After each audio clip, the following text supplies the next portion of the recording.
மண்ணெண்ணையும் தீப்பெட்டியும் எடுத்துட்டு வரதுக்கு இந்த பொண்ணுங்களுக்கு இவ்வளவு நேரம் ஆகுது. நீ என்ன பண்ணிட்டு இருக்கீங்க?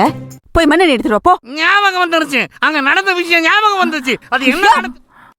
இப்ப மட்டும் நீ ஒழுங்கா போறியா இல்ல அதே மண்ணெண்ணெய் எடுத்துட்டு வந்து உன் தலையில ஊத்தி எரிச்சா என்ன பிரயோஜனம்? ரங்கு நான் சொல்றத கேளு ரங்கு, சொன்னா கேளு ரங்கு. அப்படி என்ன பாட்டி இது? இது என்ன கொலை குத்தமா? என்னடா பண்ண சொல்ற? நீ கூட இருந்து தானே பாக்குற. நான் சொன்ன மட்டும் ஆத்தா கேட்டுவாளா? இல்ல நான் தெரியாம தான் கேக்குறேன். அப்படி நான் என்ன தப்பு பண்ணேன்? ஃப்ரெண்டா இருக்கிற ஒரு பொண்ணுக்கு ஒரு புடவை எடுத்து கொடுத்தா அது பெரிய தப்பா? அதுக்கு எதுக்கு இப்படி பண்ணிட்டு இருக்காங்க? அதை கொளுத்தணுமா என்ன? டேய், உன் அம்மாவை பத்தி உனக்கு தெரியாதா? அவளுக்கு கோவம் வந்தா தலகால் புரியாம ஆடுவாளே. அதுக்கு நான் என்னடா பண்ண முடியும்? நான் வாங்கிட்டு வந்த வர அப்படி. அவங்க என்னமோ பண்ணிட்டு போட்டோம். என்னால இதெல்லாம் கண்ணால பாத்துக்கிட்டு இருக்க முடியாது.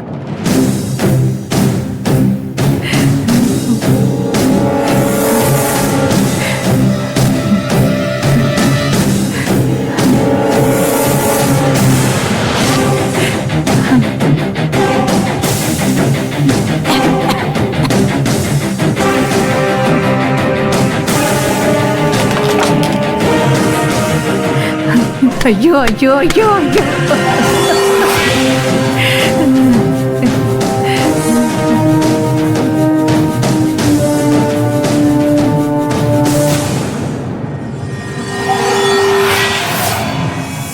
இன்னைக்கு ஊத்தி மொத்தமா இருச்சு.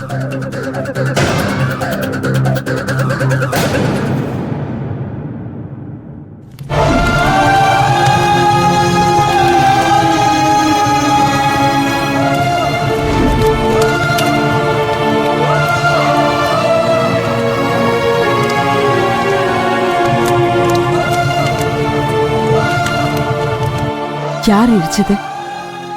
நான் தான் எரிச்சேன். நீ எரிச்சி? ஆமா, நான் தான் எரிச்சேன். கல்யாணம் நடக்க போற வீட்டுல புடவையை எரிக்க கூடாதுன்னு சொன்னா நீ கேட்க மாட்டேங்கிற.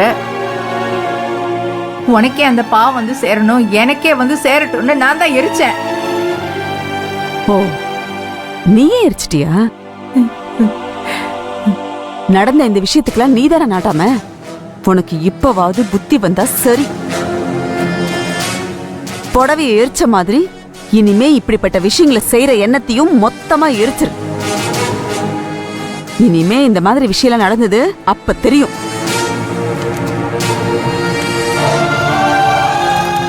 அம்மா, மண்ணெண்ணெய் எங்க? உங்களை நம்பினா எந்த வேலையும் நடக்காதுன்னு தான் நான் போய் எடுத்துட்டு வந்தேன். ஆனா உன் பாட்டு எதுக்குமே வேலை இல்லாம அவங்களே எரிச்சிட்டாங்க.